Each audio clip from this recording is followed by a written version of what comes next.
Hey guys, Wolfchan here. Today we are going to be looking at how to use MMD effects now that you've downloaded it. Prior to this tutorial, you need to have MMD installed, and you need to have this button in MMD installed. If you don't, then that's okay. Just go back one video and watch my previous video on how to get this button to show up.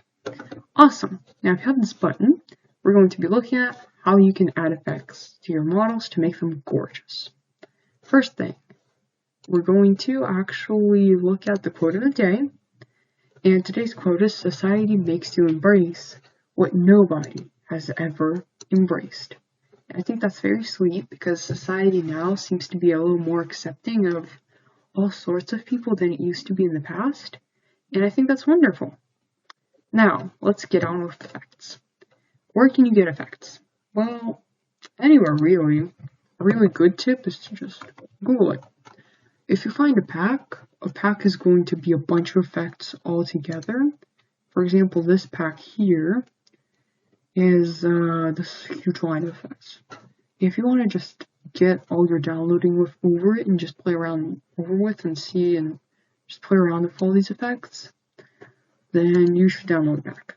If you are a little more of a perfectionist and you want to actually know what your effects are before you download them, then you can just watch a couple of videos on YouTube, see what effects they use, and just download the ones you need. And either way, you download the effects, you unzip the files, and then you take the unzipped files and you put them. I would recommend making a specific folder in your user file in MMD and putting all your effects in there. With me, all my shaders are thrown in together in here, and then there's just a giant mess everywhere else. It's important. I think it's good to keep them organized, and it's good to keep them in one place because you don't want to be moving things in MMD. If you save your work and go back, it's going to be a mess if you moved something. Your computer's not going to be able to find it. Next, you're going to open MME effect.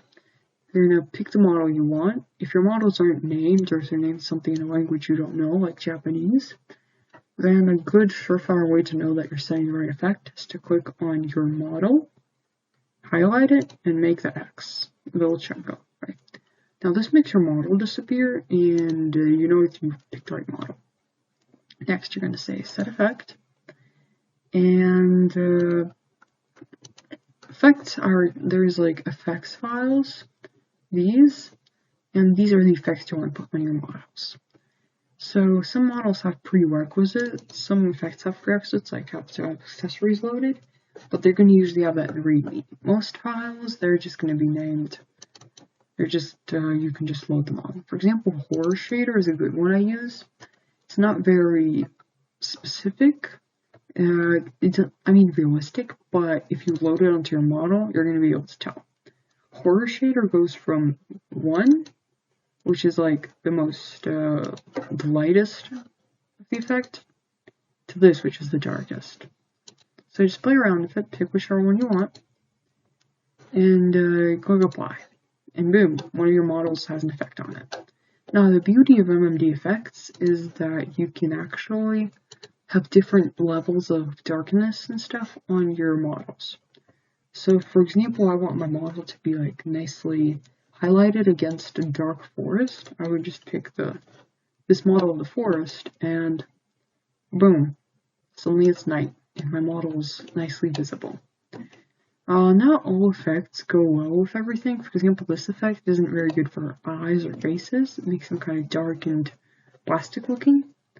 So if you don't want to apply an effect to a whole model, that's perfectly fine. You can easily remove it from the model and pick another one by saying subset extract.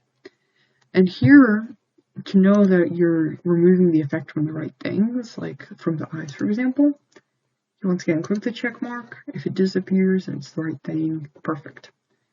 So then you can just go on in and remove, like manually remove the effect from all these things. Boom. Now my model's eyes are already nice and bright against this dark forest. Good. Apply. Okay. Wonderful. Now that's the first type of MMD effect. What about the second one? Well, there are also MMD effects that are .x files and they go over your camera. These files, they can't be applied to just one model. For example, only the woods or only the model. They apply to the whole entire picture. So for me, that's going to be a file that's, for example, a very popular one. It's going to be CheapLens, because it blurs your edges nicely. And the way to load these is either you go into Accessory Manipulation and you load the X file in, or if you're a simpler type of person, you can just sort of take it and drag and drop. Make sure you grab the X file and not the FX file. Just throw it in. You know it worked if the edges changed. Now the beauty of these effects is, unlike effects in here, that you can actually change the transparency of them. What does that mean? Well, see how the model's fingers are super blurred and all the edges are barely visible? Well, you go into this Blur tab, which is for transparency, and you select the transparency that's less than 1. You can go from 0, which makes the effect disappear, and it's the same as just clicking the undisplay button. Oh, yeah. As you see, the sky suddenly went black. Some effects do that. If you don't want your sky to be black, just load in a sky dome. Sky domes are usually X files and can be loaded simply through going to your user file, wherever it is you keep your sky domes, if you have any, and you can load them in like this. And boom, you have a beautiful sky again. Awesome. Also, the transparency can be set to something like 0.5, and then you have the best of both worlds. Both a gorgeous changed picture, and it's not maybe as dark as you wouldn't want it. The most important thing is to click register, because MMD doesn't auto-save anything, and so if you forget to change the transparency, it's just going to go back on its own to whatever it was, which is usually 1. Now the beauty of these accessory manipulations is that while on a model you can only have one effect. Like here it's this horror shader, no horror shader, but you can't have more than like horror shader and maybe like a green shader on at the same time on one model in one body part, for example. But here you can. You can have as many as your computer can handle. So, like,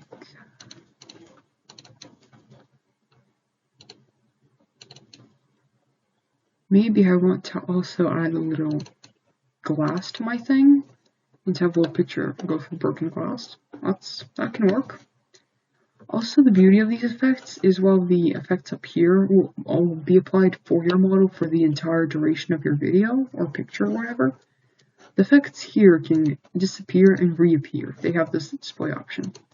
So if, for example, I'm making a video where glass shatters at maybe the 120th frame, which would be 4 seconds in, then I can register this to display at that point and click register. And at the beginning of the video, I click this to undisplay register.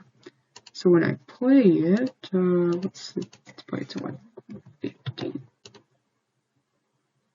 It's going to hopefully appear like that. A good thing if you're going to be playing videos and you want to see what's going on is to go into View and say Information Display. This way, when you play a video, you can see what frame you're on and you know when things are happening. You don't have to kind of guess. Another type of effect is you've probably seen people's videos where they have like things falling through the video like snow. And these sorts of effects are a little harder to use, not because they are harder to load, but because they take up a lot of PC resource because it's a lot of moving objects. So for these effects, I would recommend you add in your music, you add in your model motion, you add in your model effect to make sure that everything is perfect, and only then would I add them. Because if your PC is a little older, it's going to take a while for it to load things. It's going to glitch out a little. Also, if you're using effects, I would say just change the self-shadow manipulation to the most fair one, like that. That's how I like it. Because sometimes the self-shadow makes these ugly block shadows appear and makes your motion look like a little kid's blocky picture. So how do you load, for example, snow? So KiraKira, I would recommend, it's an effect that takes both accessory and model. So I recommend you first download one. I'm going to leave a link to KiraKira Snow in the description. And you load it in, if you have a controller in here, I would recommend you just pick both, the X file and the PMD file, and throw them into MMD both at once. Then you can say OK. And as you can see, my snow is going really fast and shooting upward. I don't think snow goes upward, correct me if I'm wrong. So first up, let's deal with speed. Snow doesn't shoot upward at that speed, so I would say speed regular. And I would register because this is important. Next up, let's try and this effect here, control here spreads it out. So instead of having a lot of snow, a little snow in separate areas falls quickly. Next, you can change particle size, make it like big snow. I love that.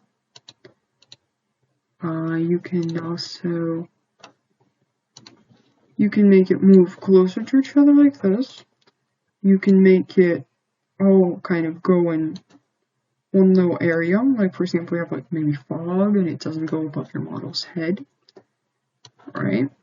And you can make it go in one plane like this uniform, like maybe a wall behind your model of just snow, instead of having it all over your picture. But how do you make it maybe not go upside down?